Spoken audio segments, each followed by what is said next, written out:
রবীন্দ্র বিশ্ববিদ্যালয় ইতিমধ্যে তাদের গণবিজ্ঞপ্তির সাক্ষাৎকারের তারিখ প্রকাশ করেছে, অর্থাৎ 13ই জানুয়ারি তাদের সকাল 10টা থেকে দুপুর 12টা পর্যন্ত সমাজবিজ্ঞান বিভাগে আপনার সাক্ষাৎকারটা নিয়ে থাকবেন।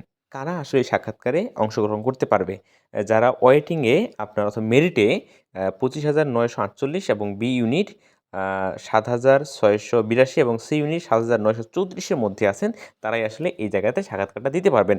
মোট সিট ফাঁকা আছে এ পর্যন্ত বাংলায় 3টি, সমাজবিজ্ঞানে 10টি, অর্থনীতিতে 1টি এবং ম্যানেজমেন্টে 1টি।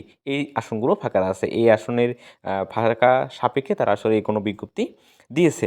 এখন কথা হচ্ছে যে আসলে রেজাল্ট কবে দিবে? রেজাল্ট ওই 13 তারিখে দুপুর 3টার দিকে দিবে এবং ভর্তি হওয়ার সময় মোট টাকা লাগবে বাংলা বিভাগের জন্য 5,670 এবং অর্থনীতি, সমাজবিজ্ঞান ও ম্যানেজমেন্ট ডিপার্টমেন্টের জন্য 4,945। যে সকল কাগজপত্র লাগবে এটা হচ্ছে আপনার বিশ্ববিদ্যালয় প্রাথমিক ভর্তির জমাকৃত কাগজপত্রের প্রাপ্তি কপি, এইচএসসি এবং এসএসসির মূল সনদপত্র ও প্রশংসাপত্র, এইচএসসি ও এসএসসির সনদপত্র, নম্বরপত্র ও প্রশংসাপত্র 2 কপি সত্যায়িত ফটোকপি লাগবে এবং প্রার্থীর সদ্য তোলা পাসপোর্ট আকারের 3 কপি রঙিন ছবি এবং রকেটের মাধ্যমে টাকা যে প্রদান করছেন এটার হচ্ছে আপনার রিসিপ্ট, যেটা এইটা লাগবে।